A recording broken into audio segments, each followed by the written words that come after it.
It's a pleasure. I'm John Donvan. I'm the moderator and host of Moderator-in-Chief is my actual title, and I'm delighted to be here with your president at CFR, Michael Froman, for our inaugural debate in partnership with you, and we're hoping it's the first of more to come, and I know that's the conversation. So I just wanted to take a moment to understand why you like this partnership, what it means for you. Well, we're really excited about this because as a nonpartisan institution that works to provide fact-based analytics to people to help people understand what's going on in the world, how it affects them here in the United States, being a partner with Open to Debate, which I know is also committed to being nonpartisan, fact-based, and really focused on public education. For us, we're very excited about it. It seems like a good alignment of interests. And our format actually centers argument, and there's an argument that there's too much argument in the culture. We actually think it's a good thing. But I take it you have that same sense of why debate has a value nowadays. We do. I think at a time when politics and discussions around the country are so polarized, I think we find that people are talking only to other people who agree with them. Right. They're getting the news from the same sources, they're having the same conversations, and too infrequently, they're being brought together with people who may have different points of view, and with an opportunity to really hear a respectful conversation with those alternative points of view articulated, and hopefully to learn. Yeah. And I know you. There's a figure that 30% of people who listen to your debates ultimately change their views. Yeah, which we find So pretty I amazing. think that shows that just being open-minded and having that kind of format gives people the opportunity to revise their perspectives. So on this topic we're doing tonight, Iran, do you have any expectations or hopes of what we're going to get to? Well, it's hard to imagine a more important topic right now. Iran is just so central to a whole array of U.S. interests, whether it's what's going on in the Middle East and the instability that Iran has stoked there in their support of Hamas, Hezbollah, the Houthis, whether it's their aspirations for nuclear capabilities, which could destabilize the balance of power more generally, or their support of Russia and Russia's war against Ukraine. Iran comes up over and over again as an absolutely essential player affecting U.S. interests. So this is a very important country to focus on. Well, Michael, thank you very much. Thanks for joining us on stage. Thank Michael. you. It's a pleasure. Thanks. Iran's threat to its neighbors is well known, but in a post-October 7th world, the regional and even global threats posed by Iran take center stage. In this geopolitical puzzle, we ask, has Biden's Iran diplomacy failed? Can Israel live with a nuclear Iran? Does Iran pose a threat to the global order? As the stakes rise, we present a dynamic discussion examining Iran's current use of proxies in Gaza, Yemen, Lebanon, and Syria, the likely impact of its nuclear ambitions, and its growing alliance with Russia and China.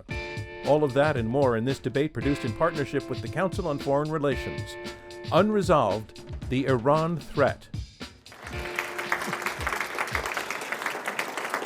Welcome, everyone, to Open to Debate. I'm John Donvan, and for this one, we're in front of a live audience at the Washington campus of the Council on Foreign Relations, our sponsor and our partner in this episode, where the subject is Iran, a nation, a state, a challenge to the region, to U.S. interests, to its own people, certainly, especially now when we see Iran's hand-stirring conflicts throughout the world's most unstable region at a most unstable time. Complicated, nuanced, and multifaceted, that is what Iran is. And so for this debate, we're employing one of our special alternate formats where instead of one question and two sides arguing for and against, we're taking on three questions in a row, and we have three debaters, each of them flying solo. So we'll get some interesting combinations on each questions. We call this our Unresolved format. So here it is, our debate called Unresolved, the Iran Threat. And now let's meet our debaters. First up, Senior Fellow and Director of the Center for Peace and Security in the Middle East at the Hudson Institute, please welcome Michael Duran.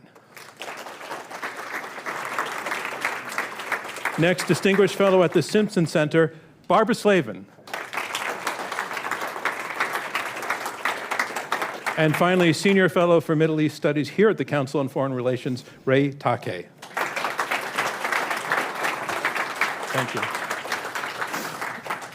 So let's get to the debate itself. We have three questions.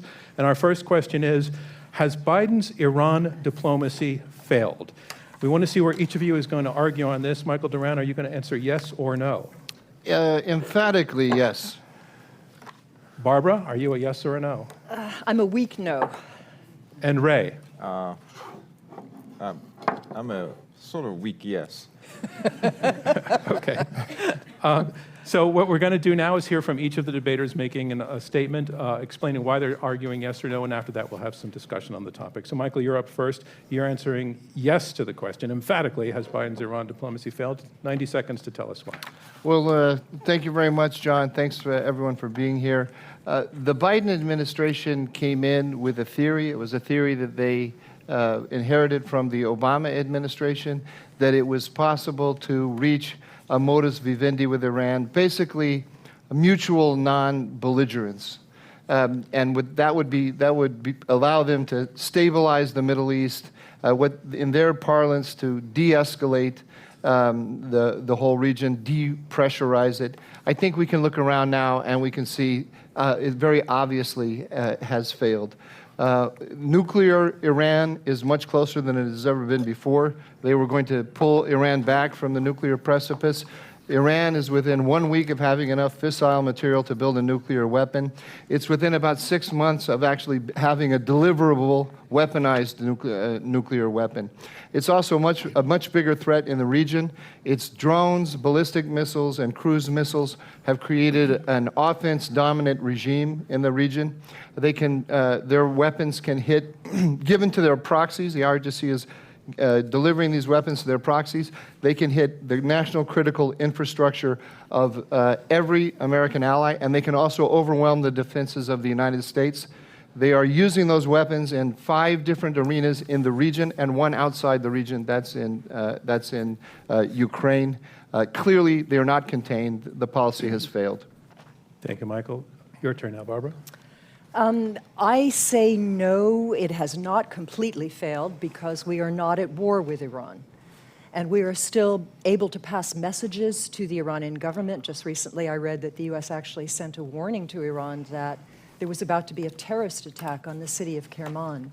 You may recall that almost 100 people were killed when ISIS blew up a commemoration for Qasem Soleimani, the general that the United States killed back in 2020. Iran, yes, has advanced its nuclear program significantly, but I don't put the blame for that on the Biden administration. I put it on the Trump administration, which stupidly withdrew from the Iran nuclear deal, which would have prevented Iran from making these kinds of advancements for at least 15 years. Biden made a good faith effort, I think, to restore the Joint Comprehensive Plan of Action, the 2015 nuclear deal, and I think might have gotten there if Russia had not invaded Ukraine and suddenly became less helpful, shall we say, in the negotiations with Iran to try to get them to come back into compliance with the JCPOA. That said, there was an understanding that was reached over the summer. Iran agreed to curb its accumulation of 60% enriched uranium.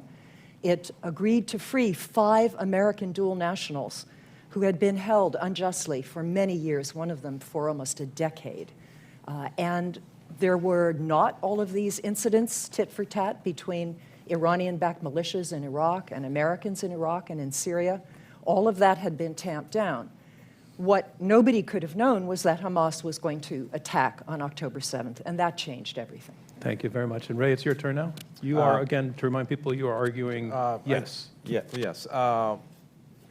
I adhere to the protocol of this format, but I like to think of myself as a uniter, not a divider. And so therefore, I want to build on what Mike said, and to some extent what Barbara said. There were certain set of assumptions that have guided Iran policy for 20 years. 2 in particular. One was that the nuclear issue can be segregated from all other areas of concern and resolved on its own terms. And 2, that escalation of economic pressure, ideally multilateralized, could produce a reliable arms control arrangement. Think about almost any other issue from 2005. Your assumptions toward Russian Federation, China, international commerce, all those assumptions have changed. These assumptions have been proven durable, not because they've been successful across administration, but because we can't think of anything else to do. And I'm not exempting myself from that particular indictment, we're at a policy paralysis because we're at intellectual impasse. And at this particular point, everybody's trying to figure out what the next steps are while we still be anchored by a set of assumptions concocted in early 21st century, persisted throughout the administration, persisted through everything that has changed, including a very difficult situation in Iran itself that has changed. So I would say the Biden administration suffers from the same set of maladies as its predecessors did. Thank you, Ray. I want to pick up on a point that Ray just made, that no administration really has a good idea, really knows what to do. Barbara is making the case that whatever Biden was doing, to the degree that it bridges a continuation with the Obama policy, is better than what Trump was doing. I want to ask you, you weren't asked to answer this question, but do you have a better idea than what the Biden administration is doing, and what would that be? Oh, yeah, absolutely. The core problem is the offense-dominant regime that the Iranians have. They have these weapons, these disruptive military capabilities. I'm talking about their conventional capabilities, the missiles, the ballistic missiles, and the drones. They've distributed them to all of their allies. For the first time ever, they're organizing all of those allies against one target, that is Israel, or the war in Gaza. We have to create. They have an offense-dominant regime, which means that it's very hard to defend against these weapons that they have. The United States is offering its allies and its own troops purely defensive measures. The answer is always integrated missile defense. It doesn't work. You have to go on offense. As General McKenzie, the former commander of CENTCOM, said, sometimes you have to throw a pitch, you just can't catch all of the time. So we have to use classical deterrence, which has been around since the Greeks. We have to take things from the Iranians that they hold dear. Every administration has given Iran itself a pass in this regard. So, Barbara, in answering the question, and answering that the Biden administration's policy has failed, is offering an alternative. Do you hear any ideas that would be positive for the administration to take?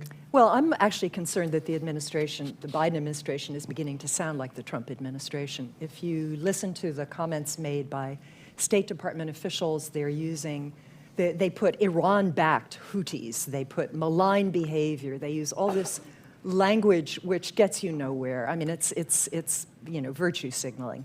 I hope there is more going on behind the scenes. As I mentioned, I think there are still some channels between the United States and Iran. I don't think the Iranians want the situation to escalate. They were caught off guard by the Hamas attack, as was many of us were, and I think that they're trying to maintain credibility, show they're supportive without causing a massive conflagration. And of course, we're trying to do that as well. Yeah, I was going to say, which calls for what kind of approach from the Biden administration? What it's doing, basically? It's the best we have right now. I really don't see how we can go beyond this. The Iranians are waiting for our election. They're not going to make any major compromises on anything until they see whether it's second-term Biden or it's, God forbid, Trump again. But I do believe that they are cautious, more cautious than we give them credit for, and that there is a way to work with them. Of course, the most important thing is to get a ceasefire in Gaza, because once we get a ceasefire in Gaza, then the pressure is off all of these various proxy groups, right? They don't have to prove their manhood anymore once the Ray, shooting stops. Do you want to jump in and respond to what you're hearing? Well, I'm in intellectual paralysis, so I mean, I have a way out. But I will say the following: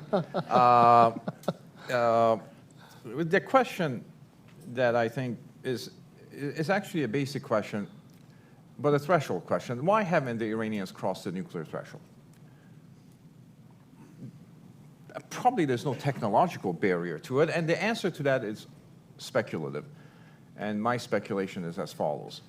The unsettled domestic situation that they have at a time of transition to a new succession, but unsettled domestically, and the fear of foreign reprisal at the time when your domestic situation is so unsettled is acting as a restraint. That's just a theory. You don't have to agree with it. And therefore, what needs to happen is for domestic situation to deteriorate further. And to some extent, sanctions make sense, not as a way of obtaining an arms control agreement. I don't believe the Iranian nuclear program is susceptible to diplomatic mediation. Next administration on previous one. But I do think if they're in a weak position internally and fearful of a reprisal from abroad because it will further aggravate the domestic situation, that is what's restraining them. And therefore, those are things you can control. Okay. So we're straying a little bit, and some of this is on me, to solutions and what can be, as opposed to we've moved a little bit beyond the judgment on Biden's policy. So I want to bring it back a little bit to there and bring it to you, Mike. Some of the points that Barbara has been making.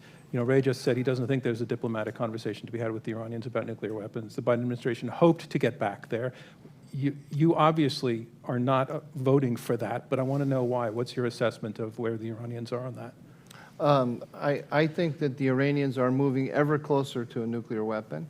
I think. Well, we know that, though. But Ray said he feels that they're restrained. I don't see restraint. I see steady motion toward a nuclear weapon.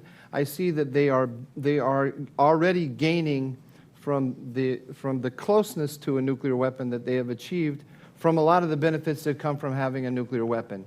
So one of the reasons why the Biden administration does not want to escalate is it fears that Iran will rush to a bomb.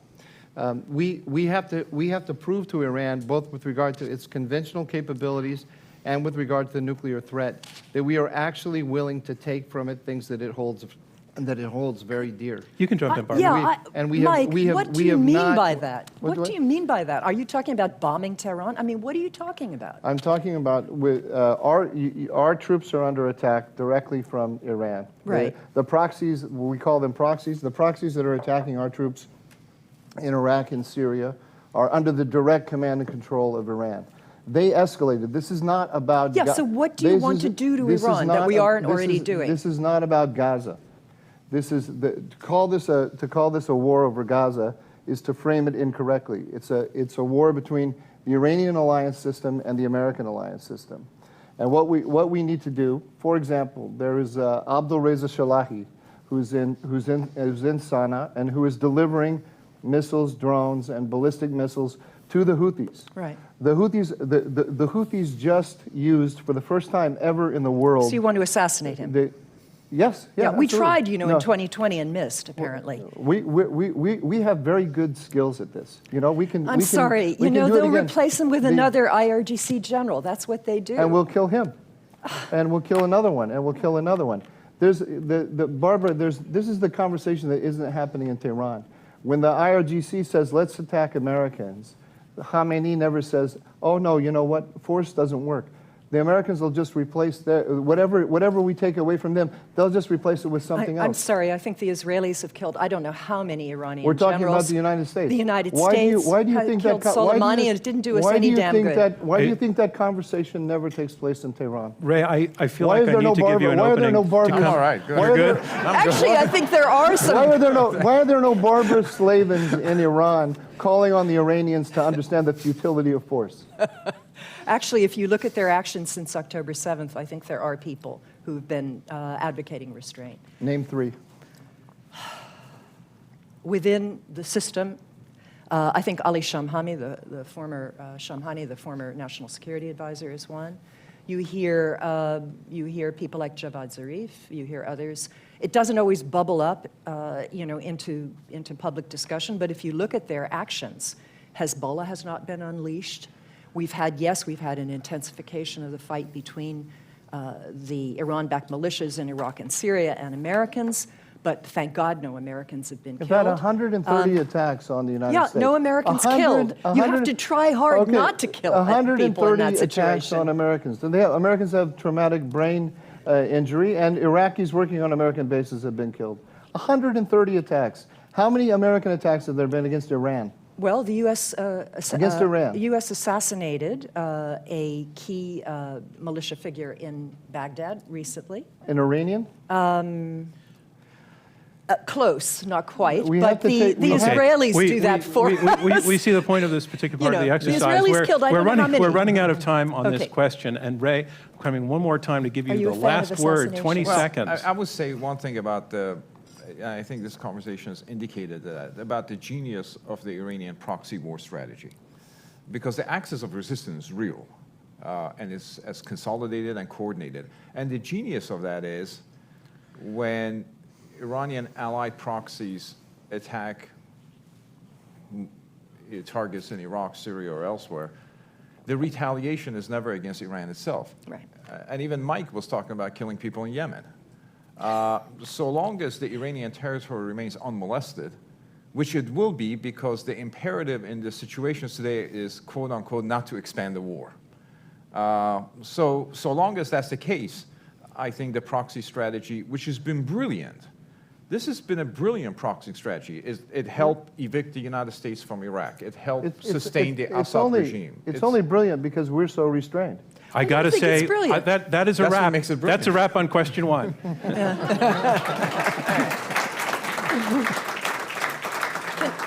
Now we move on to our second question. Can you please put your blocks back to the neutral position? And I'm going to ask you again to tell us where you stand on the question.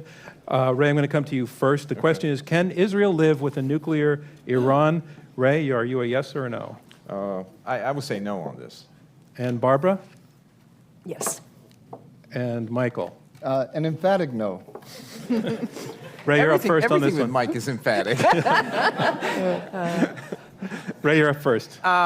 You're looking at it from Israeli perspective, Israeli society that has just been traumatized by war. They're particularly acute senses toward what they would consider existential threat. But I would say the following. What is the Iranian case for extinction of Israel? They talk about it all the time. How do they propose to do it? They do talk about how, namely that you continuously put stress on Israeli society and therefore divide its politics, emasculate its military, estrange it from the international community, and provoke the exodus of the best and the brightest. That's the case they make for how to deflate and therefore cause extinction of Israel. I don't buy the case, but that's the case. Nuclear weapons will help further intimidation and further stress the Israeli society in that respect. Second of all, the possibility of two nuclear arms adversaries getting out of hand is real. I don't think the Iranians want nuclear weapons to attack Israel with. I don't think Premier Khrushchev wanted to attack the United States over Cuba. But things have a way of getting out of hand in these situations where you have two adversaries who view each other in such existential threats, do not communicate with one another, and have caricature perceptions of each other. Very quick question to you. Is the implication of your argument that ultimately Israel will have to do something about it? I think so, yeah. Okay. And or other actors. Okay, Barbara, you are answering yes in answer to the question that Israel can live with the nuclear Iran. Yeah, Israel has at least 90 nuclear warheads. It has a second strike capability. It can survive if Iran also acquires nuclear weapons. And I think we've seen very graphically that the real threat to Israel comes from its occupation of Palestinians and denial of their rights, and the contradictions within Israeli society between ultra-Orthodox, ultra-right, settler, kibbutzniks. These are the real threats to the state of Israel.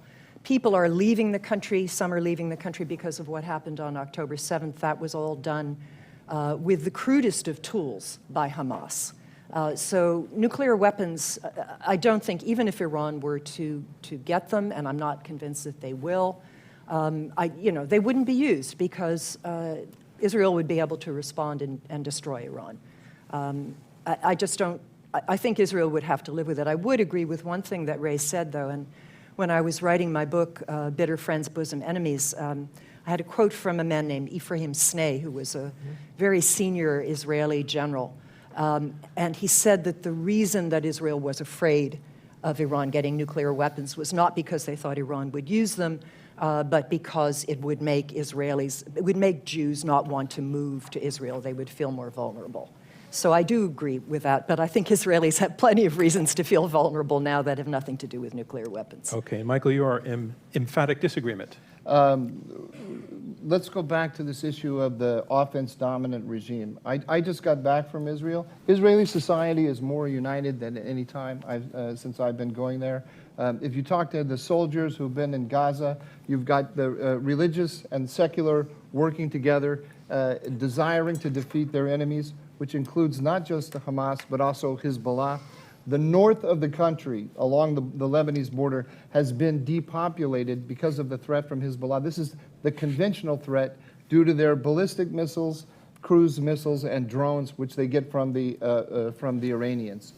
If the Iranians were to get a nuclear weapon, the offense-dominant regime that they have established, that Hezbollah has established in the north, will become a super offense-dominant regime because they will be conducting these conventional military actions against Israel under an Iranian nuclear umbrella. It's absolutely intolerable for the Israelis. The situation as it exists now on the northern border is absolutely intolerable for the Israelis. And define intolerable. Intolerable means that the population has been depopulated. It's been depopulated, and Iran and Hezbollah have changed the rules of the game in the border. Between 2006 and yesterday, they feared an escalation by the Israelis if they were to attack Israel. They're now attacking Israel on a daily basis, and they're hiding behind an American guarantee to Iran. Barbara mentioned the messages that America is sending to Iran. One of the messages that America is sending is, we do not want the war to expand. We are doing everything we can to restrain the Israelis. I'm stepping in because you hit time. We're weakening our ally against Iran. Let me ask you then the question I asked for Ray. Does not being able to tolerate mean they have to do something about it someday? Absolutely. What are they going to do? Okay, Barbara, what would be the result of... You know, look, Israel has used cyber attacks. It's assassinated nuclear scientists. Every time Israel does something to the Iranian nuclear program, the Iranians redouble their efforts. The reason Iran is enriching to 60% now is because the Israelis assassinated a man named Fakhrizadeh just at the end of the Trump administration. Okay, for considered the father of the Iranian bomb. For people who don't understand the technology, the phrase you just used, enriching to 60%. Can you, in 2 sentences, explain why that's important? Because it's very close to 90%, which is weapons grade. And they have a big stockpile, and they could make 3 or 4 nuclear weapons. And they could do it how quickly? Fairly quickly, if they put their mind to it. I don't think the Israelis could stop it. And what are they going to bomb? Who are they going to bomb? Ray, what would they bomb and who could they bomb if you would be for that? Well, first of all, 60% enriched uranium is weapon-grade uranium. You can actually build nuclear weapons with that. It's not ideal, but it's possible. I would imagine, I'm not an Israeli military planner, but I would imagine they would try to disable the Iranian nuclear apparatus as far as they can identify it, and presumably set the program back. I don't know if they have the logistical capacity to do that, but I would guess they have thought about this. I would say, I don't know, every Israeli I haven't met as many as Mike and Barbara, they use the word existential. I didn't know what the word existential meant until I got to college. Any Israeli you meet anywhere in Israel says existential.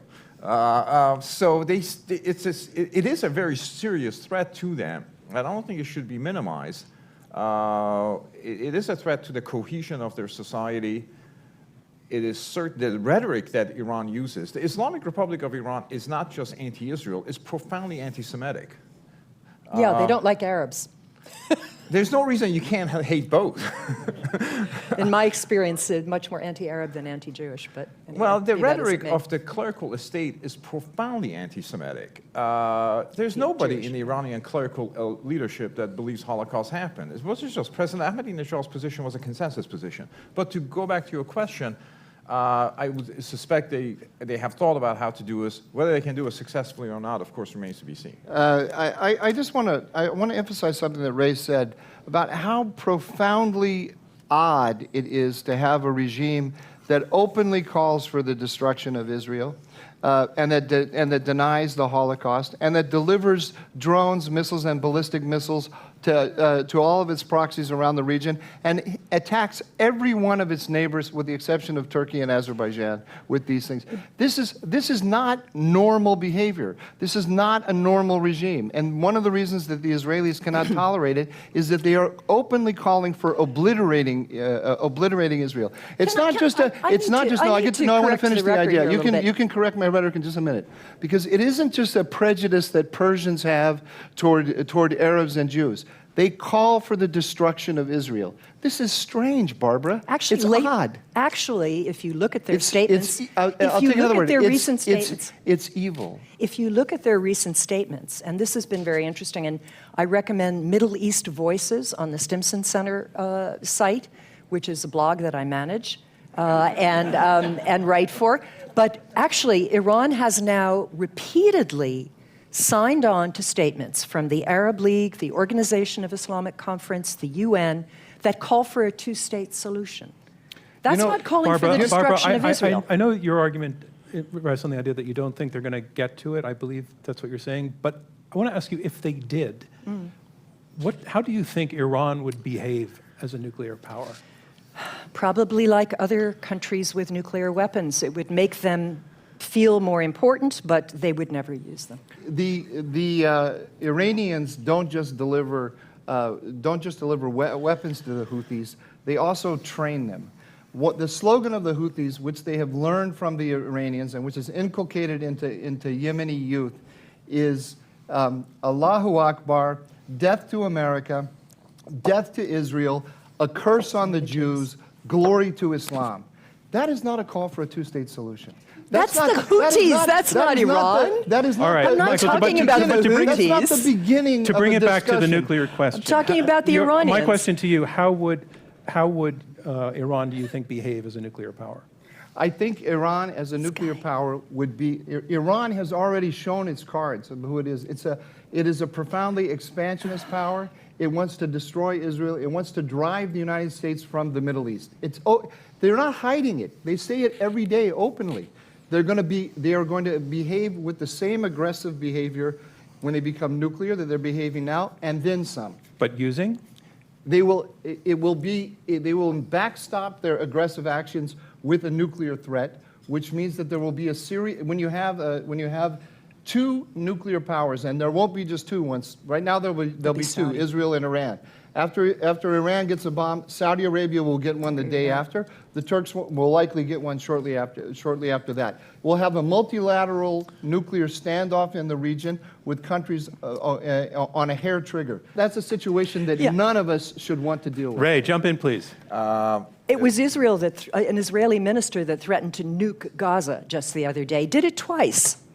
Ray? Well, what we And can they have say, nukes. Iran is a revisionist state. It's a profoundly an ideological state, and armed with such weapons, I think it'll certainly be more aggressive in the region because at least it will perceive its territory to be immunized from retaliation. And that gives you, what Mike was saying, far more leeway to be aggressive. Want to hear more of this, Ray? More of this. What more could they do? Well, that they haven't already done.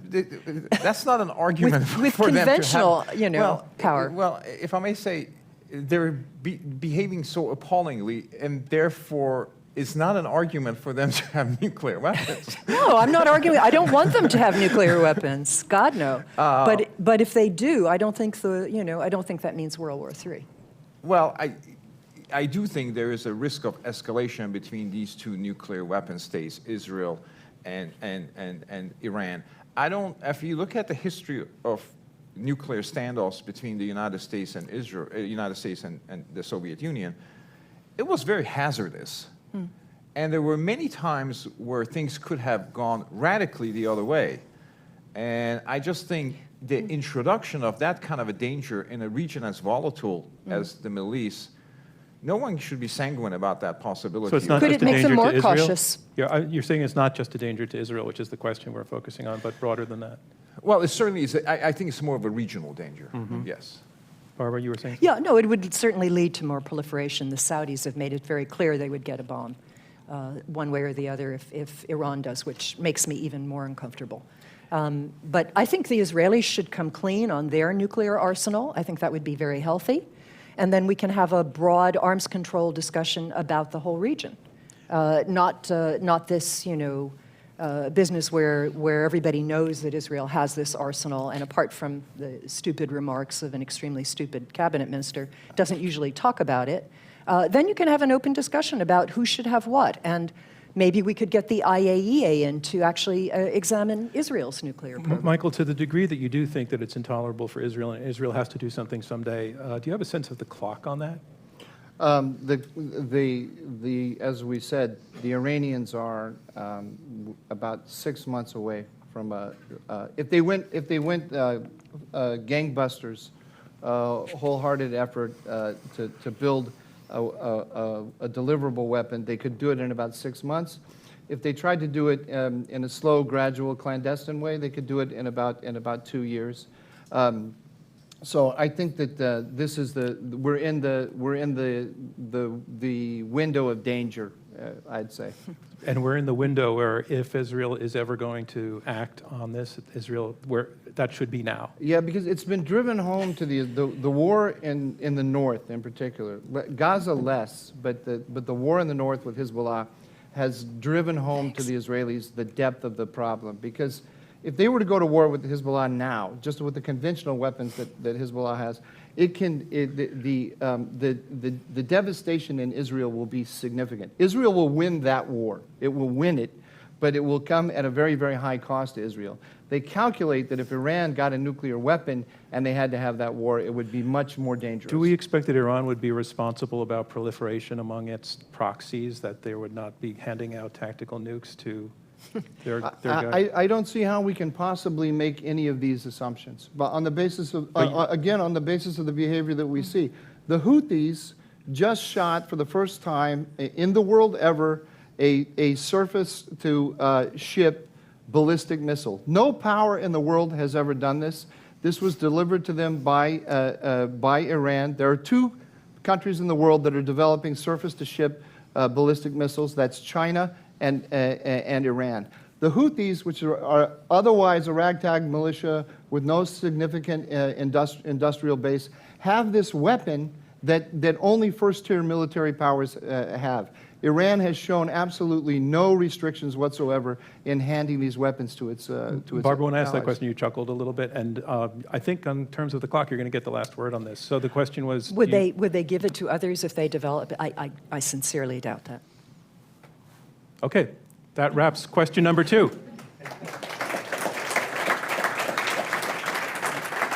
Okay, now we're on to our third and final question, and the question is this: does Iran pose a challenge to the global order? We want to ask you to tell us again where you all stand. I'll start with you, Michael. Does Iran pose a challenge to the global order? An emphatic yes. You are consistent. Yeah, he Consistently emphatic. And Barbara? A moderate no. And Ray?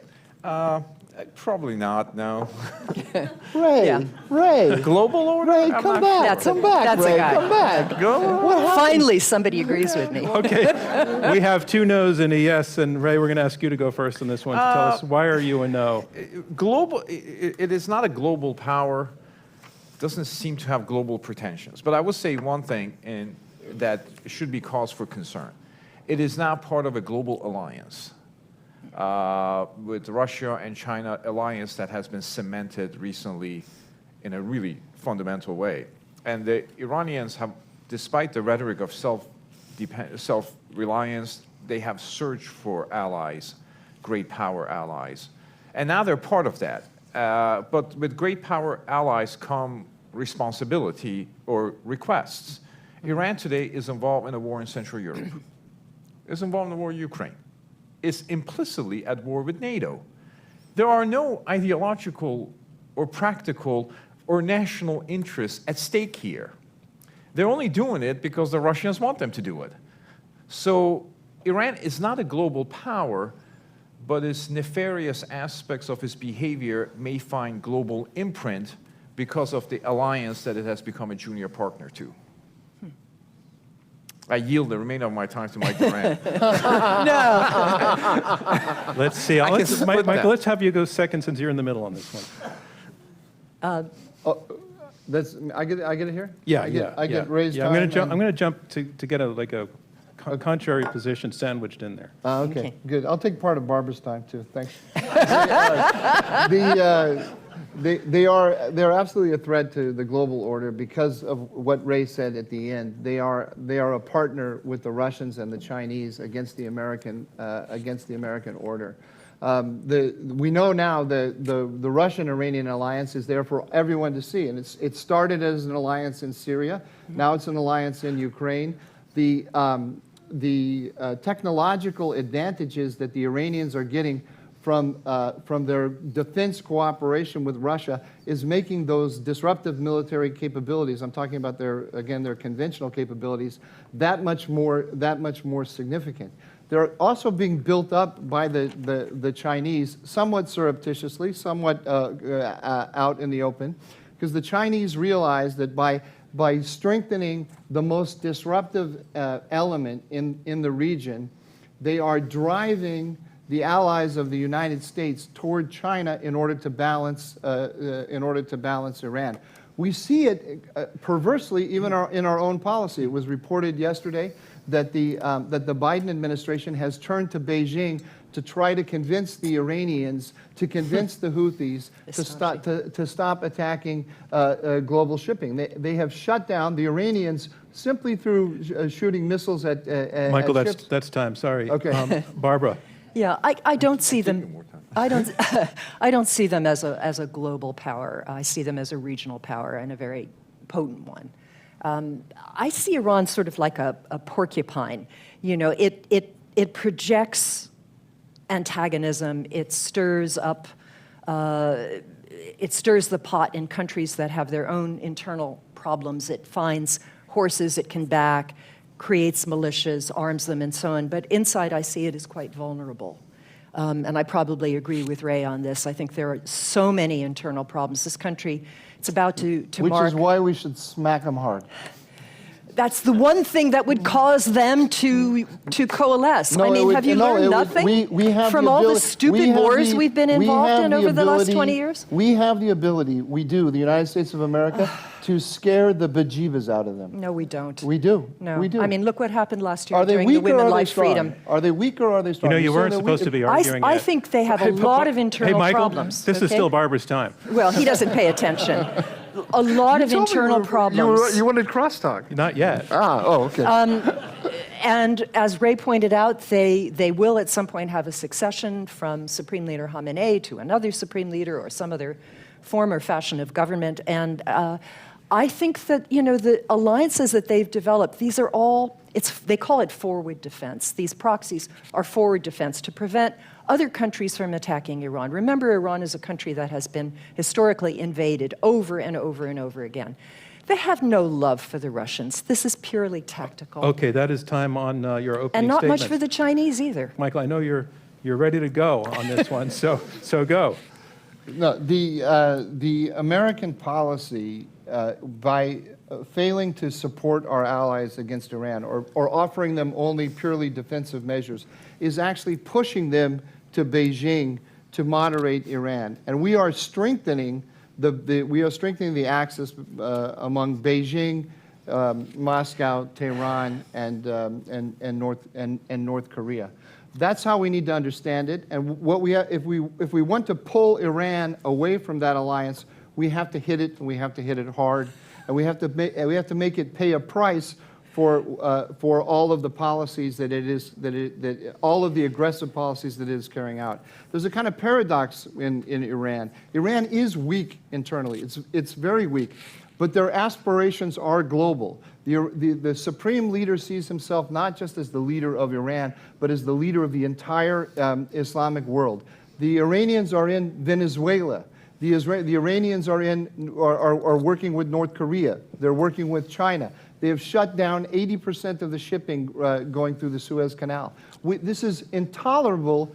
It's ridiculous for a superpower to tolerate this from a power that is so objectively weak. So Ray, you just heard Michael's case for a while. In a sense, the Iranians are everywhere. We have to you sort of made a case that they're regional and sort of small potatoes on the global scale. So respond to the portrayal that Michael is doing. he's not wrong by suggesting that they're menacing the region, interfering with global commerce as in the Gulf and the Red Sea, violating all kinds of norms in their support of various secessionist forces and elsewhere. Latin America, honestly, I'm not quite sure if they're that meaningful role in Latin America, but I think where they are active is significant. And in terms of interfering with maritime shipping, that is a global threat, by the way. In terms of being members of this alliance with Russia and China, they're already playing a role in Europe, which is, as I said, makes no sense from a practical perspective, from an ideological perspective, from an Islamist perspective. This is one of the disadvantages of being part of a great power alliance. The advantages are considerable. They have economic cushion from the Chinese. They have probably deepened military cooperation with the Russians. And most likely, I can't believe it's not the case, nuclear cooperation with Russian scientists for whatever problems they may be having in terms of developing their own arsenal. So, and also, should Iran develop a nuclear weapon after successive American administrations have said this is unacceptable, what that does to the global proliferation regime is something that needs to be we have to take So this is why you're sort of a weak no, it sounds like. But I want to take it to Barbara. I think your no reasons are different from Yeah, yours. I see Iran differently, maybe because I've been there 9 times. Mike, have you ever been to Iran? No, you know why? I like my fingernails. There you go. Ray, when was the last time you were in Tehran? I want to get the date exactly. I want to say March '79, but maybe I get the month wrong. I've been there 9 times, okay? Yeah. Now, I haven't been there in a while, this is true, but I had 9 trips. Why do they like you so much? Actually, they haven't given me a visa in 10 years, so, what can I say? And I haven't tried But to lately. be fair to me, I don't get out much. All I'm saying is that, I don't go to Europe. it's just a much more nuanced picture. And the Iranian government has to pay some attention to sentiment in the country. People hate the regime, they hate its restrictions, they hate the corruption, but they don't want to be embroiled in a war, they don't want massive instability, they don't want terrorism attacks, they don't want to be Syria, they don't want to be Yemen, they don't want to be Iraq. And that's something that the regime can play with. It makes them inherently cautious in some ways. And I still think there is a chance to convince the Iranians not to go all the way to nuclear weapons. I just don't see them as a global threat. They have a very difficult relationship with the Russians. Yes, they worked with them in Syria. They kept Bashar al-Assad there. But they don't trust the Russians. And the Chinese have not come through with the investment that they promised. The Chinese are much more interested in Saudi Arabia and the United Arab Emirates, and the Iranians Barbara, know it. can I jump into the question, though? We haven't really defined world order, but the reference to maritime trade, the maritime system, certainly would fit in any definition of the world order. And both of your partners are saying that they are effectively disrupting this piece of the world order. Does that not give you pause in terms of Doesn't make them a question? global power, not in my view, no. They're not a superpower. But we weren't asking if they're a global power. We're asking if they can disrupt the global... The question was whether they were a global power, right? Did they pose a challenge to the global order? Pose a challenge to the global order. I might revise my answer in that case. They do pose a challenge. I would agree they pose a challenge. But I don't think they're... Oh, so now you're all alone, Ray. Well, I'll change too. I misinterpreted. I thought, Fine. they pose a challenge. Yes. For the listeners at home, I'm winning.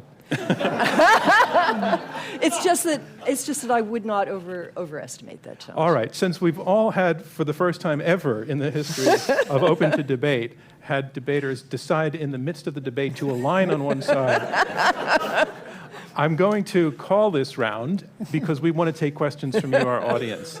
Well, I'm Dov Zak. I'm with CSIS, and I once won a debate in Open to Debate. Wow. I'll remind you about that. My question is this. I'm actually puzzled.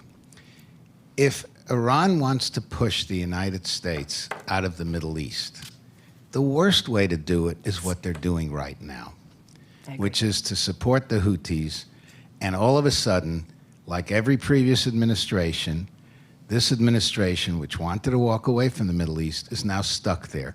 Can you folks explain that to me? Yeah, I agree totally with you. And I think that Iran's strategy, which is meant to defend Iran, has actually failed in many respects. I mean, the groups that it supports are often not very popular. They've either played in failed states or created failed states. I mean, look at Lebanon. It's not a recipe that anybody else would want to follow. And you're absolutely right. I mean, the U.S. is back in force in the region, and we keep trying to pivot to Asia, and we never get to pivot. And the reason is Iran and the activities of Iran-backed groups. So maybe it made sense. I think Iran is opportunistic. It moves into places where it sees a vacuum. We were stupid enough to invade Iraq in 2003 and get rid of Saddam Hussein, who, weak as he was a buffer against Iran. And they moved right in. You know, they took advantage of the Arab Spring to move into Syria. Lebanon, of course, we know the Israeli invasion in 1982. They wanted to get rid of the PLO. They got Hezbollah. So I see them as opportunistic and not particularly deft. Michael? If I ask you in 2008 or 2009, when we had 180,000 troops in Iraq, or whatever the number was, what's the chance that by 2024, Iran is going to be more influential in Iraq than we are, and in fact can look at potentially driving us entirely from Iraq, which is a real possibility today? You tell me I was crazy. If I had told Barbara, I wrote it in 2006 that it was the worst thing we could do, and it would wind up destabilizing the region. I'm sorry. I'm letting Barbara talk during my time since I stepped on hers before. He was part of an administration that made this huge blunder. All right, Barbara, I mean, give him his chance, please. If I had told Barbara, just 3 years ago that Iran was going to become a major arms supplier to the Russians, and that was going to actually shift the balance in the war in Ukraine, she would have rolled her eyes and tutted and said, "This is absolutely fantasy." So they can look at a lot of areas in which they are getting a lot stronger. They're now in control effectively of a big chunk of Iraq, big chunk of Syria, the big chunk, almost all of Yemen.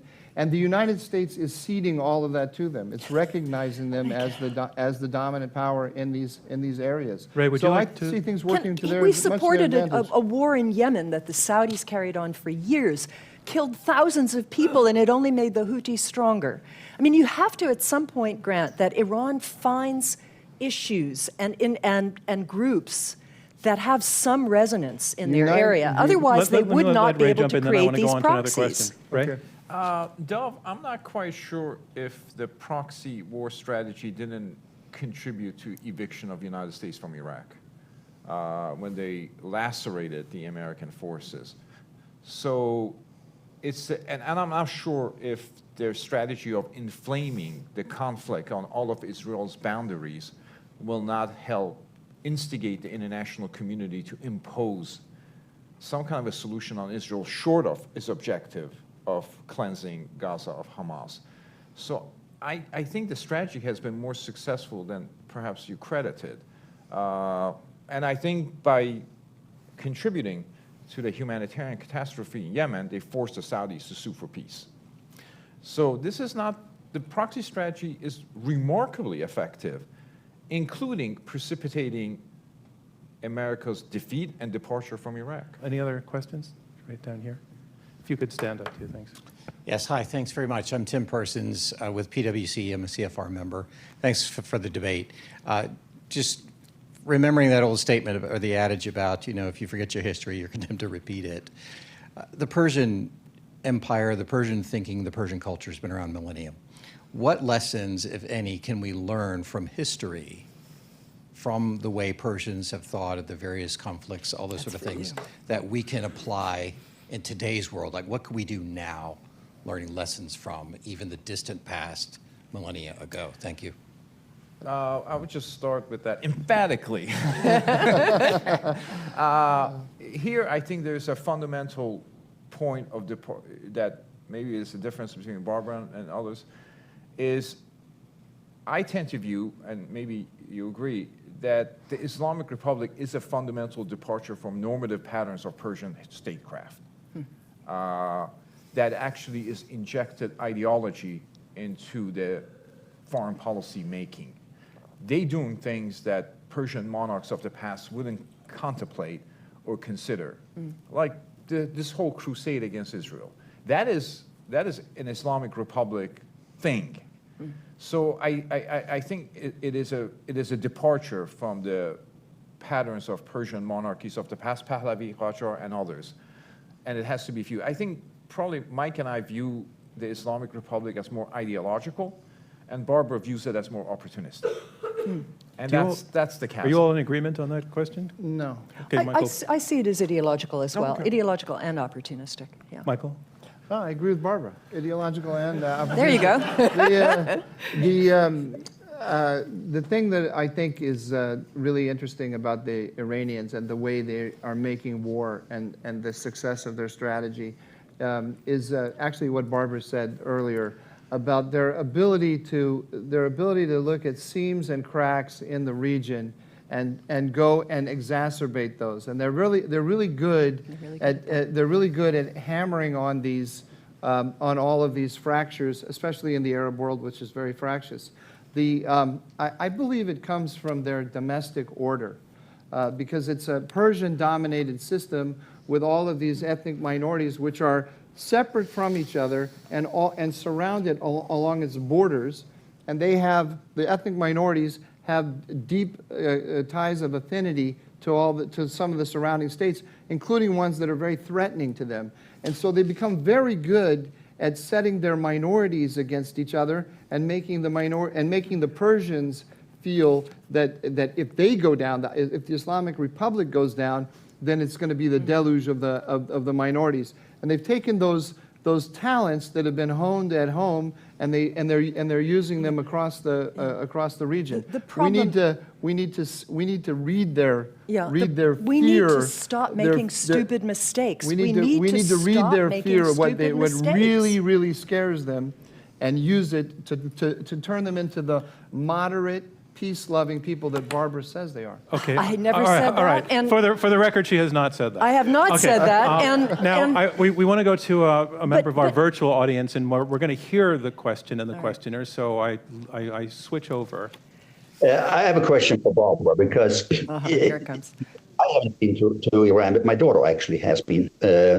And I think I agree with you that the Iranian people probably don't want what the leadership wants. But that was true under Hitler Germany too. Iran is a dictatorship.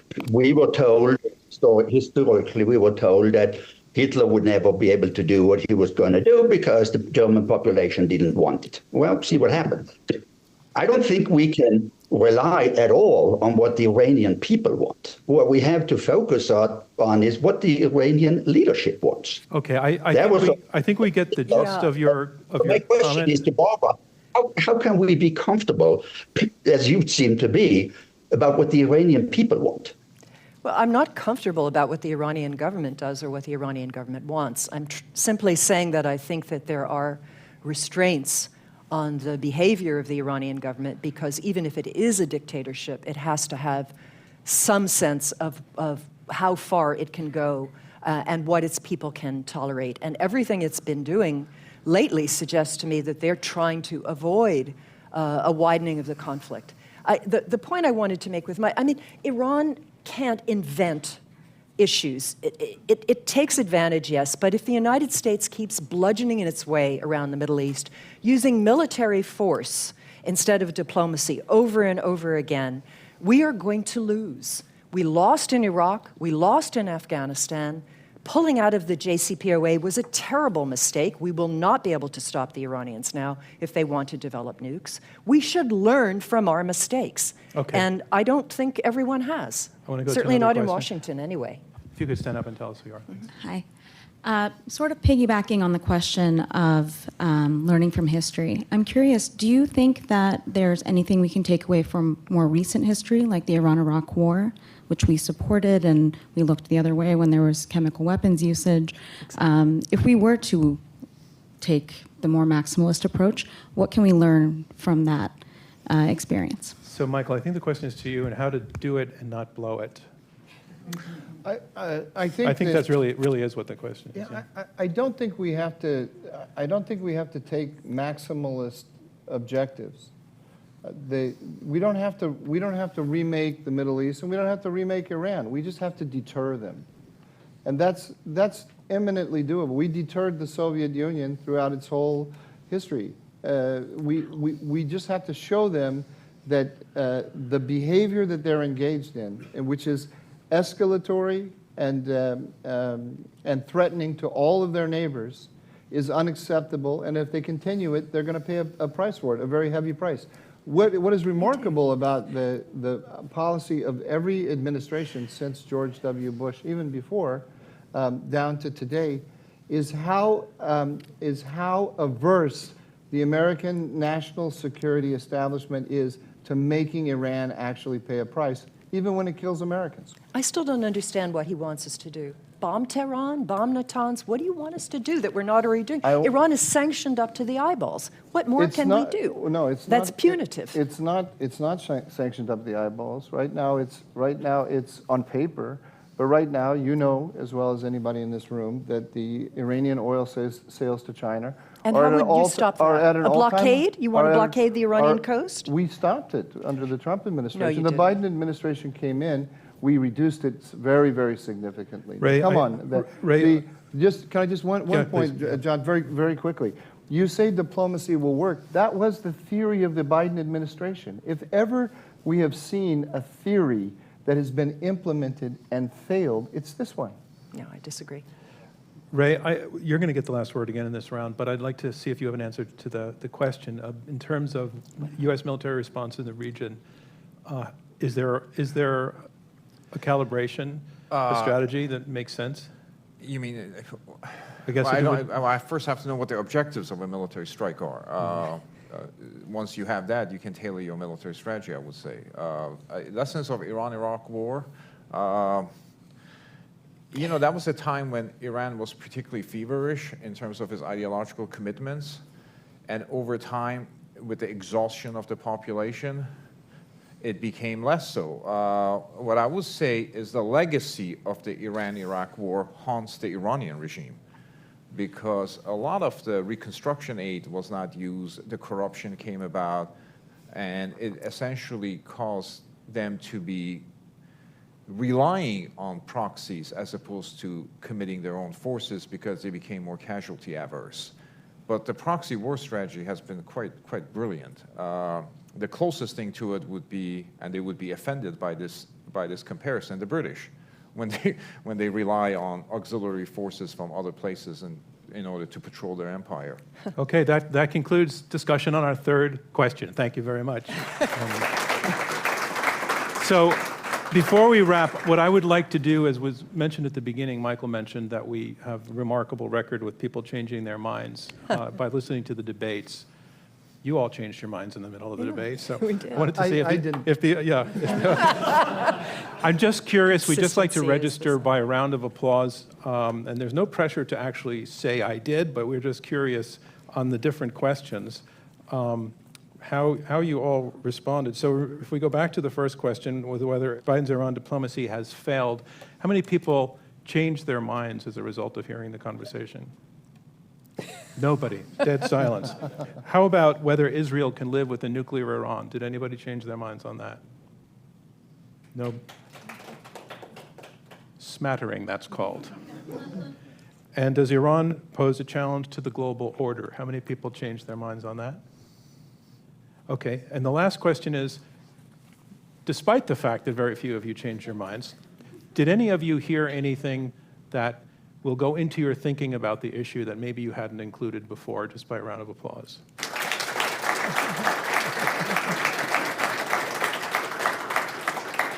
All right. They had to give you that, didn't they? Yeah.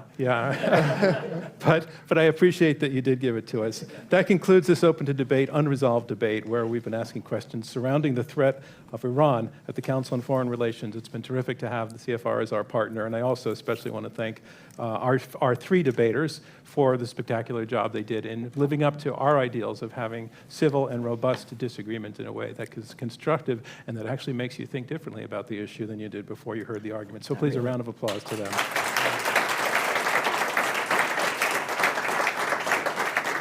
And again, I want to thank our partner, Council on Foreign Relations, our founder and chairman, Robert Rosencrantz, and to you, our live audience at CFR, and those of you who are listening everywhere now. I'm John Donvan. Thank you very much from Open to Debate.